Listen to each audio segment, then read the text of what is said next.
Voilà, je vous propose de commencer donc ces assises de l'eau.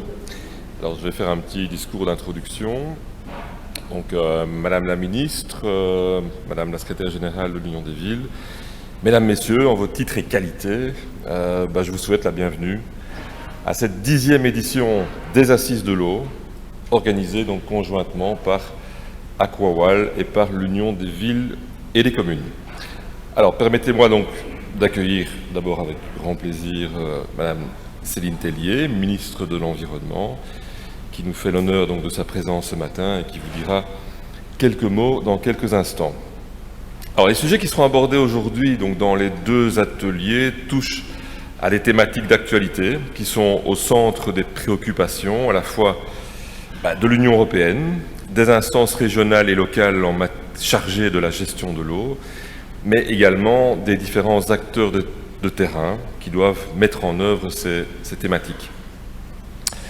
Alors, le premier sujet, donc les eaux pluviales, je laisserai évidemment le soin à Madame Bovry, donc secrétaire générale de l'Union des Villes, de développer la vision municipale, dès lors qu'il s'agit évidemment d'une matière très sensible pour les communes.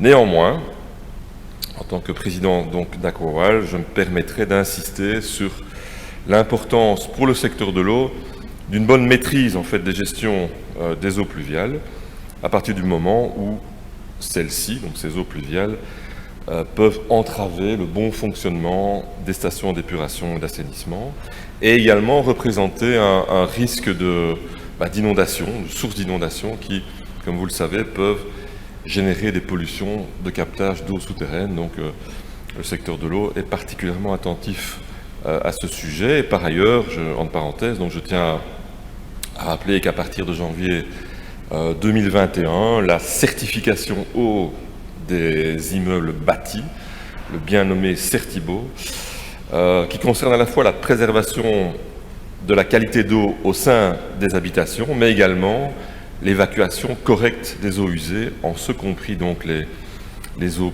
pluviales, ces eaux qui devront satisfaire à un certain nombre de normes imposées depuis peu par le Code de l'eau.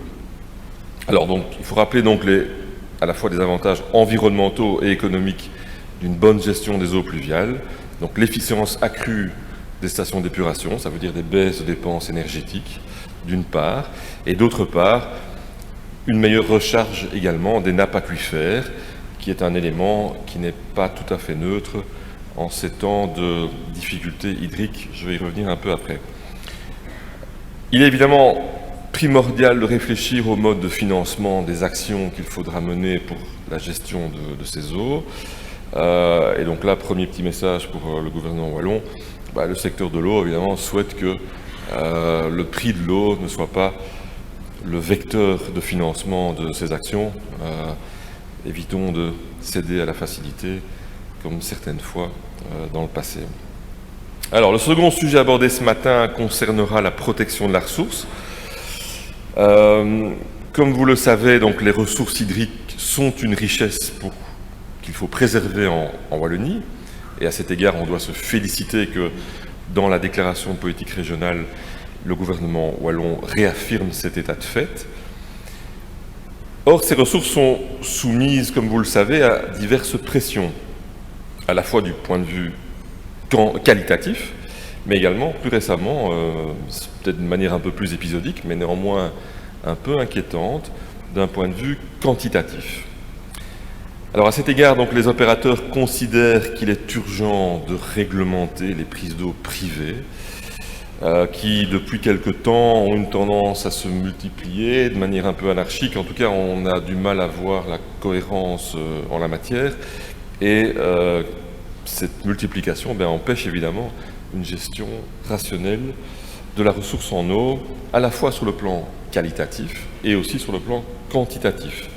Et donc de nouveau, à cet égard, je me réjouis que, au nom du secteur de l'eau, la volonté du gouvernement wallon soit de mettre en place un tel encadrement comme c'est prévu dans la DPR. Au niveau de la qualité, La protection de la ressource reste plus que jamais un thème d'actualité en région wallonne, puisqu'on sait que certaines masses d'eau souterraines continuent à se détériorer près de 20 ans après l'adoption de la directive cadre sur l'eau qui visait l'atteinte du bon état des masses d'eau en 2015. Alors l'occasion sera donnée, je pense aujourd'hui dans différents ateliers, de se pencher sur le bilan des différents programmes successifs de gestion durable de l'azote et également du programme wallon de réduction des pesticides.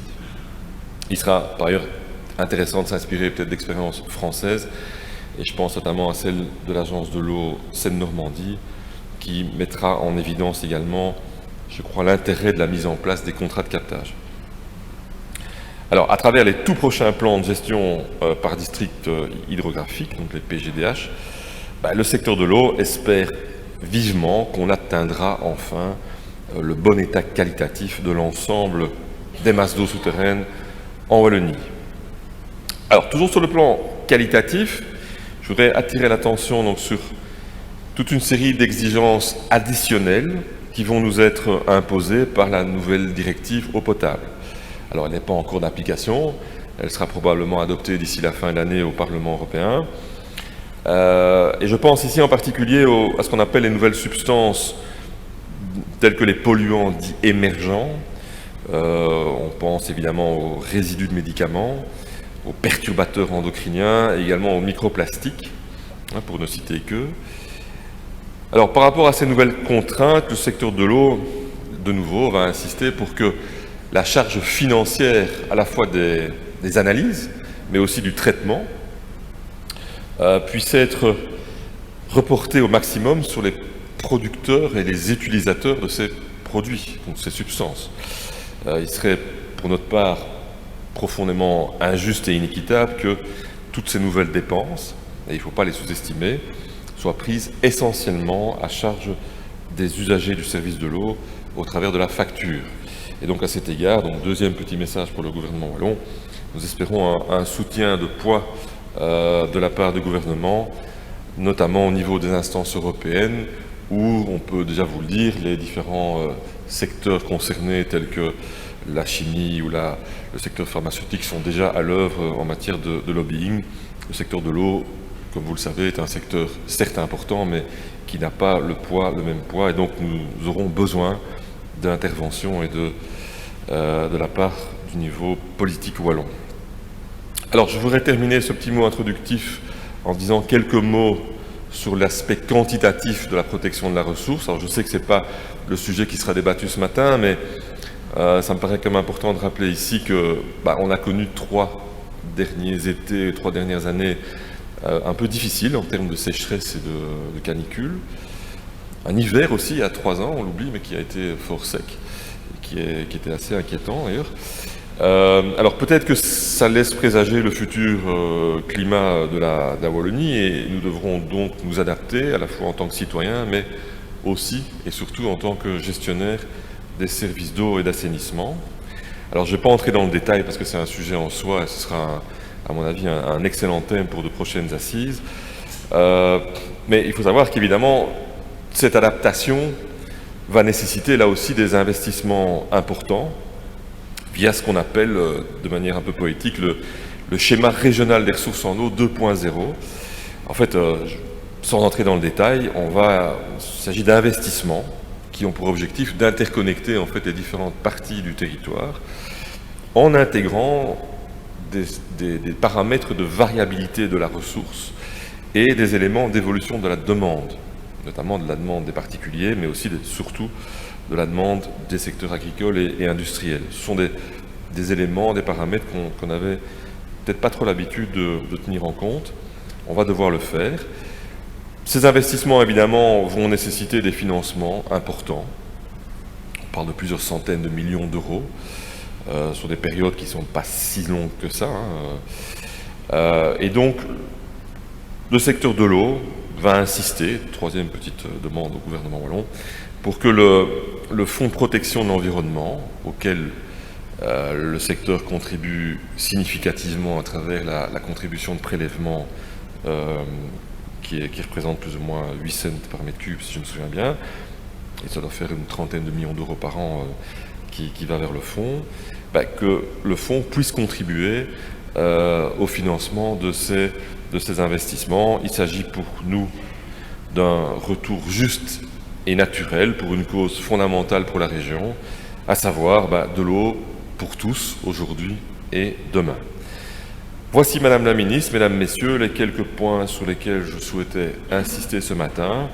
Je vous remercie de votre intérêt, je vous souhaite une riche journée lors de ces ateliers et je passe la parole à Madame Bovry, secrétaire générale de l'Union des villes et des communes. Merci.